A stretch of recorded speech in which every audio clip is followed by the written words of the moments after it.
very small collection to any avid enthusiast.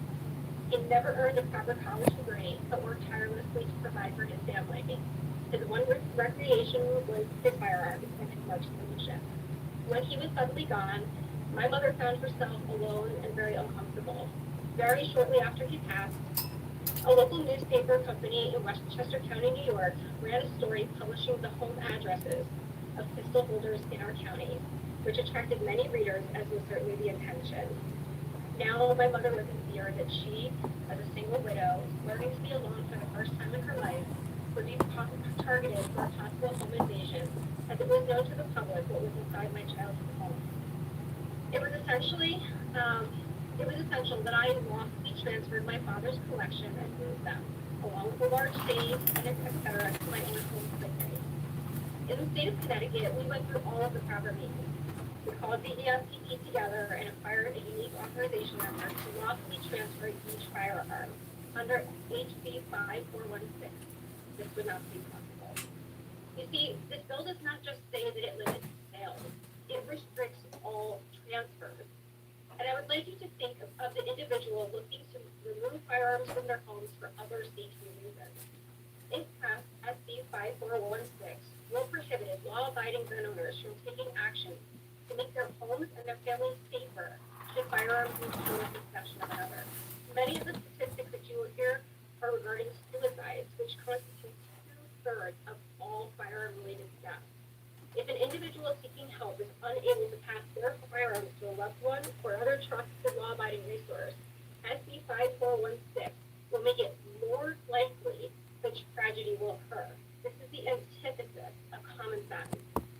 I hope you will think about the repercussions on real people who actually live with these concerns and vote in favor of safe decisions.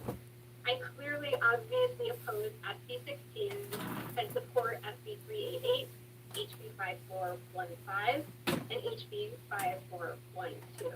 I'm happy to take any questions. Thank you, Ms. Sullivan, for your testimony. It looks like Representative Dubitsky has raised his hand to ask a question or make a comment.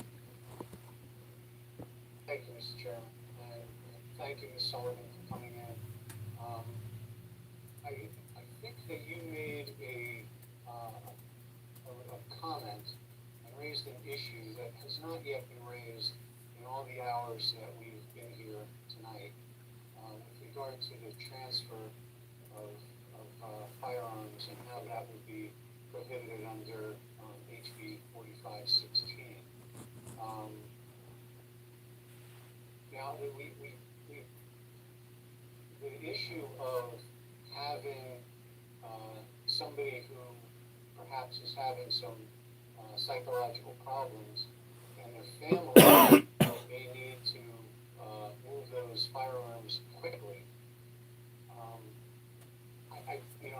It hadn't even occurred to me, frankly, and I've analyzed these bills quite a bit, that what this would do, this bill, it would prevent the family from taking that collection and securing it with another person in order to keep the firearms away from the person that's having problems. And you can think back to many different tragedies where the shooter was known to have a mental problem, and if the family was able to remove the firearms from the home, that perhaps some of those tragedies could have been prevented. And under this bill, it appears that it would be a significant impediment to the family doing that. I very much appreciate you raising that issue. Was there anything else on that issue you wanted to say? Well, I think that, I think we're underscoring exactly that, is that we talk about how gun owners are tasked with being so responsible, and I'm so proud of my people that they are. I mean, when we talk about permanent gun owners, we know that we are the most law-abiding demographic of people in our society. We do take our responsibility very, very seriously, and I think it is so important that the committee understands that this bill, should it pass, prohibits a family from taking a collection away and lawfully transferring it to a safer family member or somebody who's another trusted resource.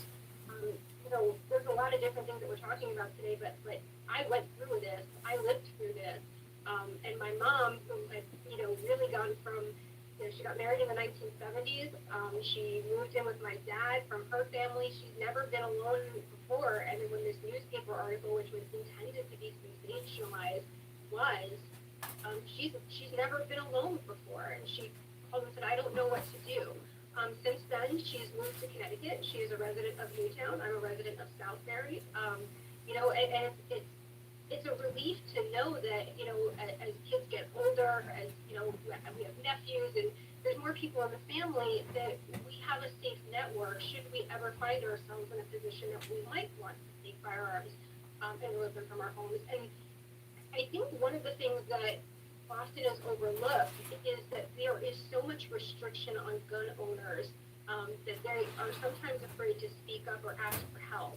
And the fear of losing their investment or their collection or something like that, that is a very valid fear. And should they turn it over to the police department, they might not know what might become of it. Whereas maybe they just need to say, hey, I'd like to have a little bit of time. They're just not around. Maybe they're going through something. Maybe they're going through divorce. And the responsible thing to do is just to not have them in the home.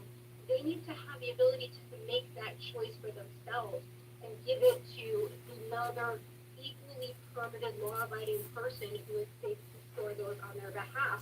And should this bill pass, people will not be able to do that. My mother would not have been able to transfer my father's collection to me legally with an authorization number for each and every one without it should this become law. Well, it's certainly something that I'm sure the committee, the Judiciary Committee, and hopefully everybody will think about that. It's easy to just throw out a bill that says, we're going to stop, bulk purchases. But looking at what the unintended consequences of that, it's really important that we have these public hearings and that we have people like yourself who are knowledgeable in this area to come in and testify about what those ramifications might be. So I very much appreciate your time, and thank you for your testimony. Thank you. Thank you very much. Thank you very much. Comment or question from other members of the committee? Seeing none. Thank you for joining us this evening. Next, we'll hear from Brian Young. So that was Holly Sullivan, from the president of the Connecticut Citizens Defense League. We're live over here, and we were double live to watch Holly. SB 16 claims to address gun violence and juvenile crime by its... They're testifying on some Connecticut anti-gun legislation that's being proposed right now from their governor and is now in House Committee. 50 items, 34 of which are firearms infringements. This is happening in Connecticut. They're taking testimony today, and tomorrow they have 230 something citizens on board in line to do these Zoom testimonies, and we're live over here watching it. Barbecue is live over here, and we've got quite a few people who are in Connecticut are paying attention to the Connecticut situation. So if you want to join us, we'll be live again when Brooke Cheney goes live here. She's about 3 folks away. She's only 3 away, so we'll be going live here in another moment or two. But we're live on this stream. Barbecue's live on this stream, and then you can watch it live from the Connecticut Judiciary Committee without comments here. And both Barbecue and I both have links to that. I'll probably get links in the video here as well. So if you want to be part of what's happening, observe the actual government happening, we're able to do that now. Better than C-SPAN because we're participating in it. And when you listen to the summaries of this later, gives you real data to compare those summaries with to help sort out people's point of views. I'll end this one, and we'll start another one here soon with Brooke Cheney.